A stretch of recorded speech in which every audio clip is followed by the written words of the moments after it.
Stephen Hawking was born into a family where education mattered deeply, with both parents holding university degrees.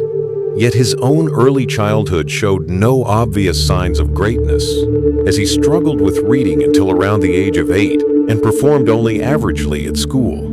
But even then, his teachers sensed something unusual, a quiet brilliance driven not by memorization but by curiosity. Because Stephen was far more interested in understanding how the world worked than in following classroom routines, spending his time building inventions, asking difficult questions,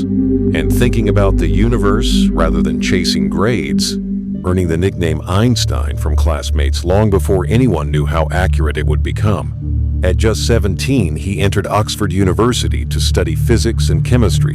where he later admitted he was surprisingly lazy, often working very little because he found the coursework unstimulating. Yet when exams arrived, his deep understanding carried him through, and after graduating, he moved to Cambridge to study cosmology, the study of the universe itself, which finally matched the scale of his imagination. But soon after arriving, his life took a devastating turn as his speech became slurred, his movements clumsy, and his balance unreliable. Symptoms he initially ignored until doctors delivered a diagnosis that should have ended everything: amyotrophic lateral sclerosis,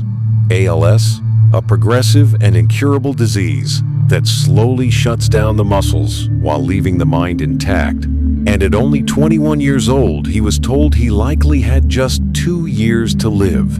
a moment that plunged him into despair and forced him to confront death far earlier than most people ever do. Yet instead of surrendering, he experienced a profound shift, realizing that limited time made life infinitely more valuable. And around this period, he met Jane Wilde, found love, hope, and a reason to fight,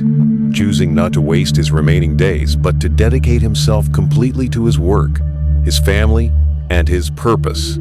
As the disease progressed, he lost the ability to walk, then to speak, and eventually almost all voluntary movement. But his mind remained sharp and relentless, producing revolutionary ideas about black holes, space-time, and the origins of the universe, including the discovery that black holes emit radiation, now known as Hawking radiation, fundamentally changing modern physics. And in 1988, he published A Brief History of Time, a book that defied all expectations by selling over 10 million copies worldwide and bringing complex cosmology to everyday readers, transforming him into one of the most recognizable and admired scientists in history. Despite being given just 2 years to live,